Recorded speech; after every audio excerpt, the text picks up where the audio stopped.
steaks have been cooking, they have been basting, and then they have been basting with butter.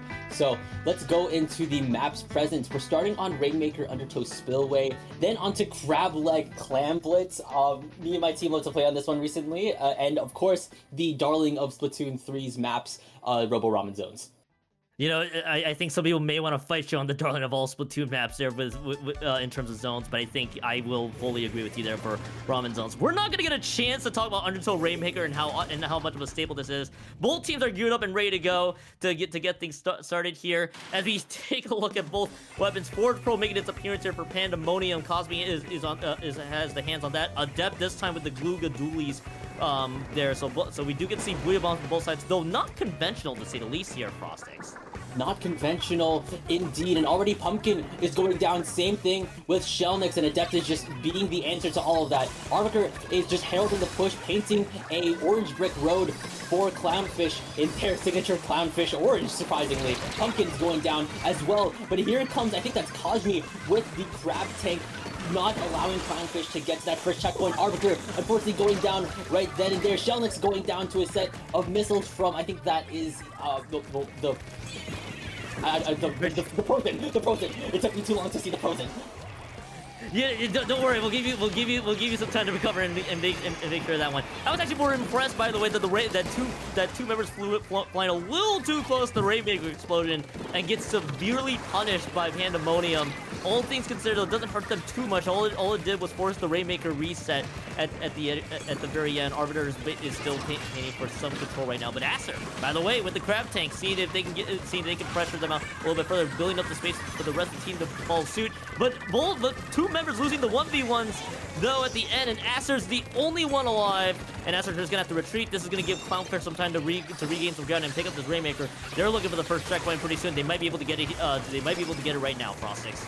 Yeah, definitely. So that Booyah Bomb from Adept just giving them a lot more space. Already 2 down on Pandemonium. That Toxic Mist is going to be a little bit of an impede, but now the Dooms are gone down. And finally, Clownfish breaks the first checkpoint courtesy of Arbiter. And now Clownfish are going even further. They're going to be able to get rid of Pumpkin, potentially Cosme as well, thanks to adept use of the Glooga Doolies. But no! Look behind you, Slow! That is a Aster, and great! Yeah, Acer is just lurking at the grates and just completely catches them by surprise. And that actually solves out a push that could have easily had a high potential for this push to go close to the goal, but at the end they were just cut a little bit short at the end. And this gives Pandemonium some time to get a push of their own. Still plenty of time on the board here, to say the least. As Pandemonium, by the way, they have the Booyah Bomb, and I believe the Crab Tank, if I'm not mistaken, available from their Stamper as well. So I'm looking to see how that's all going to materialize together, but they are going to have to wait this out just a little bit longer right now as they're trying to find ways to get some junk cleared out here. Pandemonium is playing a little bit defensively for now, and Pandemonium will get the first Rainmaker pickup here. 2 minutes and 15 seconds left on the clock, and Slow is gonna retreat opposite to their name, and Pandemonium is still biding their time. They are gonna have to slow this one by a bit here. Frosty.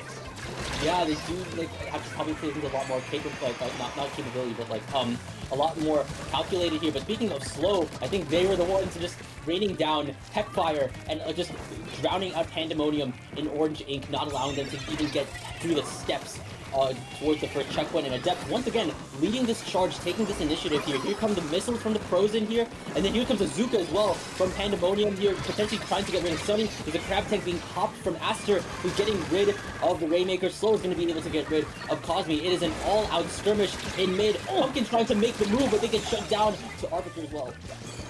Yeah, I saw the idea with the Carbon Roller, just trying to catch them by surprise, but missing the flick is a doom sentence, to say the least, because there was no paint around them and they couldn't clear out the space that they so needed, which is going to give Clownfish some time to recapture the other half of the map. And with the 3 members down, this could be a big lead here because it's not quite into stall territory. That's the delayed wipeout. They're pushing towards the left-hand side. Sunny and everybody else has to go through the teal lane, but Sunny goes a little bit too far for their own good as they get cut down. Adepto using the Booyah Bomb to at least clear the Rainmaker bubble. It's a 2-for-2 trade, but this is going to be Arbiter somehow staying alive and actually taking out a trade by themselves. But Aster and everybody else will regain the ground. This is going to be a Rainmaker reset, I believe, and there's really going to be only one more pickup left for Pandemonium, maybe two if they are able to play their cards right.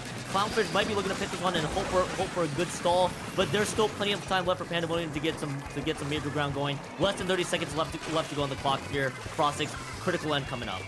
Exactly, there is now 20 seconds left on the clock for Pandemonium to get the ball rolling. Already, Pumpkin has gone down. There is a Crab Tank at least to be popped from Shellnix at least. But now, Aster, no, you go down to a bomb. I think either that or go down to Sunny's, to either Sunny or to Adept here. And Adept is just holding down the line with this angle that they're setting up with the splash wall. Now already they're trying to move in. Shellnix does have the Rainmaker. This is Pandemonium's last shot, and they cannot afford to miss it. Watch out for that bomb. Shellnix, good on you for dodging that bomb, but now here comes Adept once more, trying to at least hold down the line with these angles, with the positions that they're taking here. We're already approaching halfway through overtime. Adept has gone down. Here comes the strikes from Arbiter, and now Shellnix knows what they have to do. They need to get the ball rolling. It is only, I think, the Frozen or the Octo Shot here. They have that first checkpoint in their sights. Will they be able to get it amidst all this gunfire? Yes, they are. And now overtime is being reset.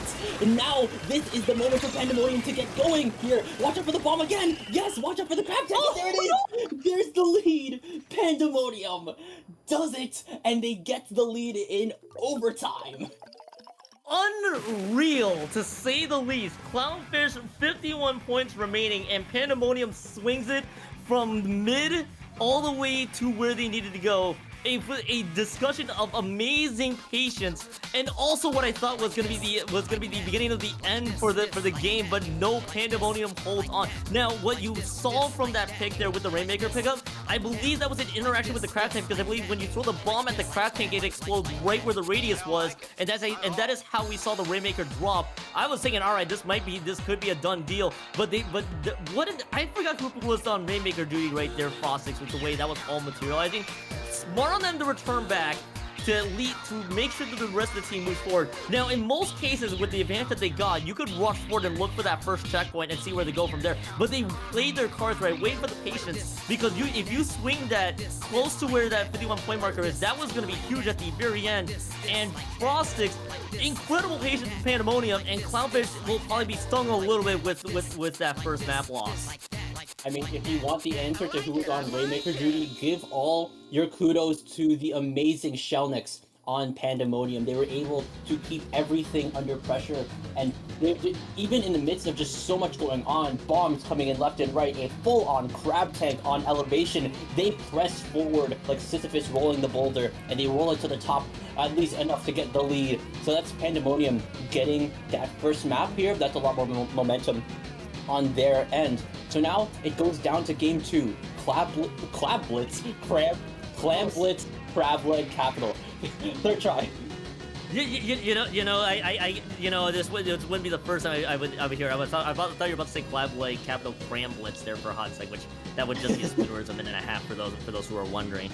But I mean, Crab Leg Capital Clam Blitz, the most unconventional of Clam Blitz maps now, by the way. I think there are other maps that places tend to prioritize, but so we don't normally get to see this here. So this one gets a little interesting with the weapon picks if both teams want to dish out any changes. That's what we're gonna about to see in a bit here, because the ramp up is really your only way to get a push started. So that the question is how do you get the clearance that you need to make that one all count? And so far, it seems like the answer for Pandemonium is just double Crab Tank, and the Arbiters are just gonna respond with their own Crab Tank. However, this is gonna be if I'm not mistaken, 1 Crab Tank versus 2, but the cooler option is available on Clownfish in the form of slow going to the end zap. Sunny, by the way, also switching to the brush as well. A lot of changes, to say the least.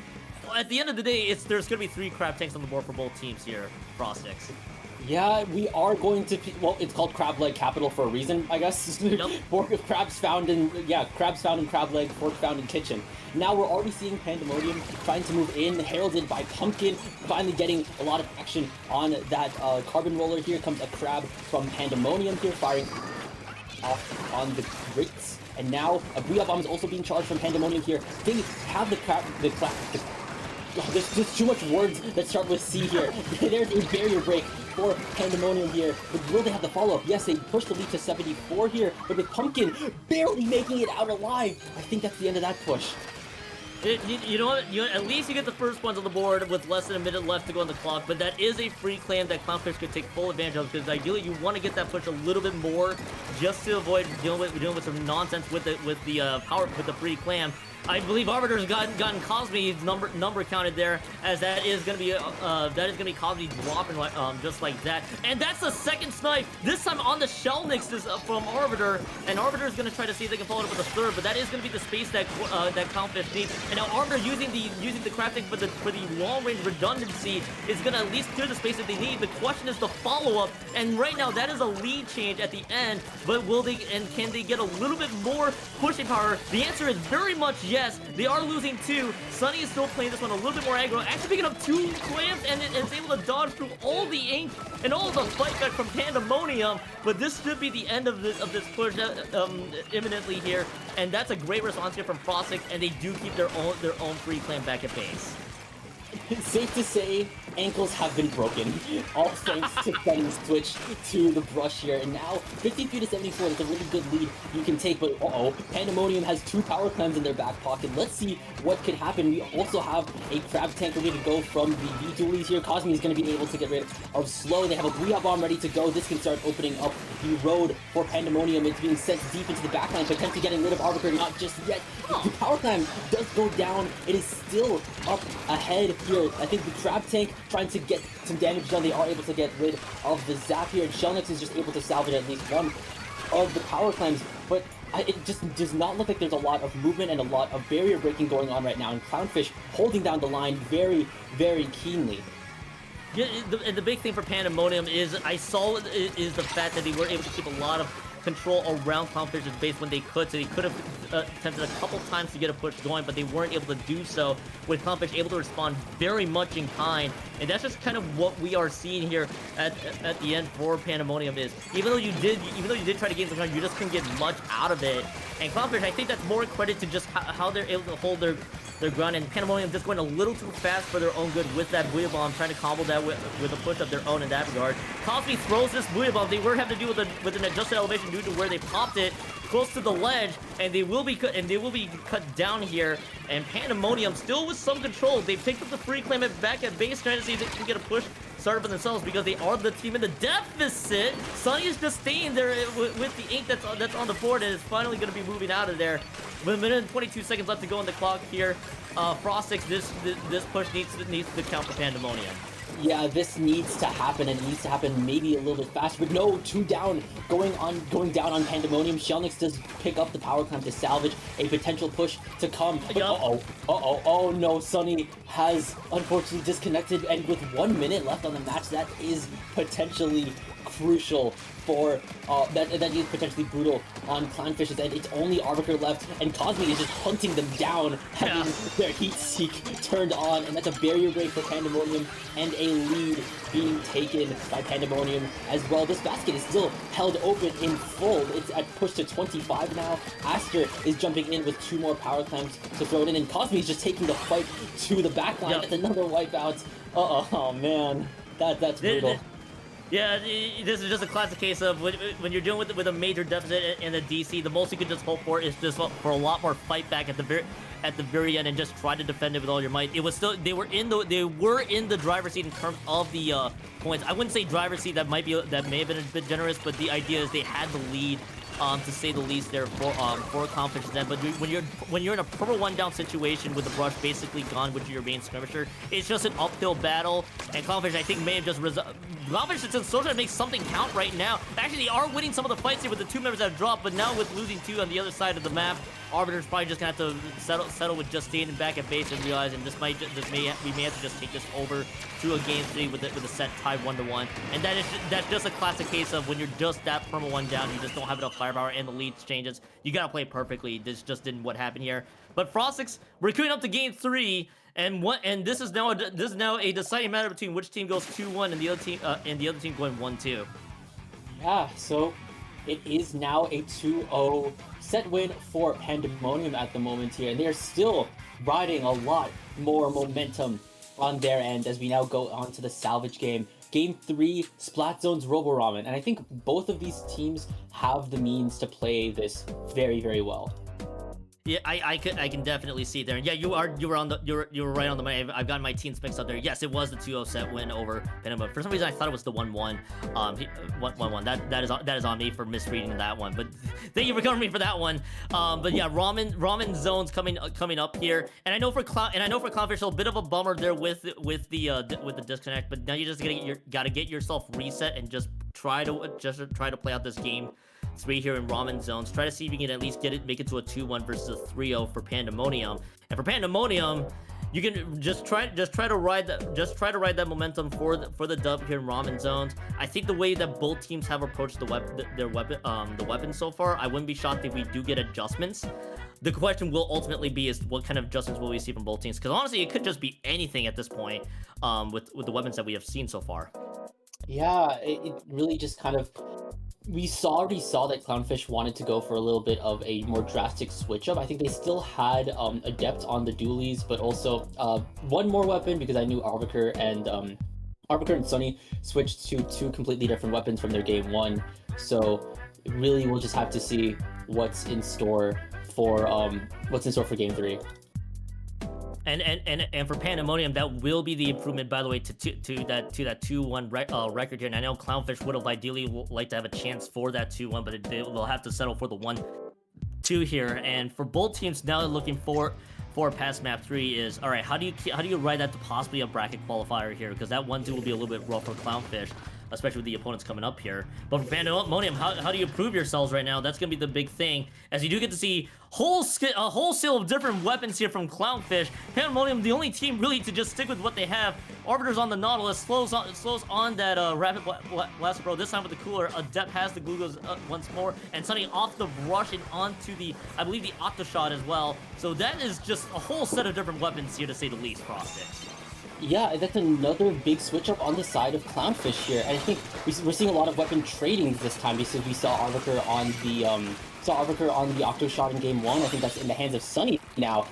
But now that's a wipeout for Pandemonium, and already they're moving in with Cosby and Shelnix at the helm here, and they're already trying to just pressure them out with their weapon ranges here. Shelnix is in a bit of a pickle here, but they are able to at least get 1-2 members down on Clownfish, and this is a very, very strong opening for them.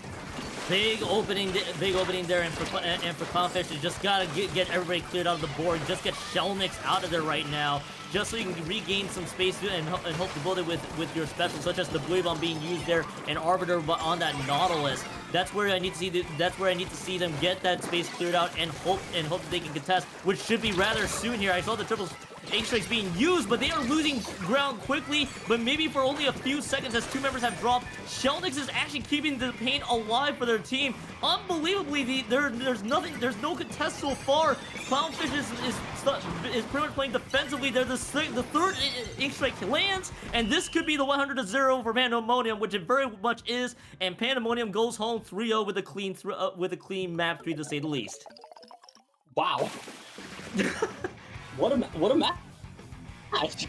That happened 100-0. That was a blitzkrieg from Pandemonium. So, wow, what a game to close out round 3. And I can only imagine on the side of Clownfish, their Frostix is you look back to the game 2, how you had really good control there, and I think with the way Sunny was kind of just staying on the enemy ink without moving, it's like, oh, this could just be the beginning of the end here with the inevitable. The claw machine just ripped Sunny out of the game situation there, and that's kind of what we ended up seeing at the end. It's unfortunate too, because it was basically a major swing from the set, from what I thought from a 1-1 tie to now a 2-0 with dub there for Pandemonium. So Pandemonium will take that home with the 3-0, and Clownfish will have to just pick things back up, entering the round 4 with the 1-2 record. But Frostix, we got the taste of the 6 different teams we saw so far in the first 3 rounds and how they're all faring out. It has been an amazing first half of day one here, Kyon. We've been seeing so much different action coming from a lot of usuals from Lowing, a lot of new faces from Lowing, and there's still going to be a whole 3 more rounds of Swiss coming up, but I'm afraid this is where the road ends for us. Yeah, this is definitely where the road ends for us here, Frostix. We got 2 fresh new commentators that will take you guys home for rounds 4, 5, and 6. But of course, all the teams are definitely not done. They got a gauntlet to continue on. Frostix, where can the people find you? Of course, the good people of Twitch chat and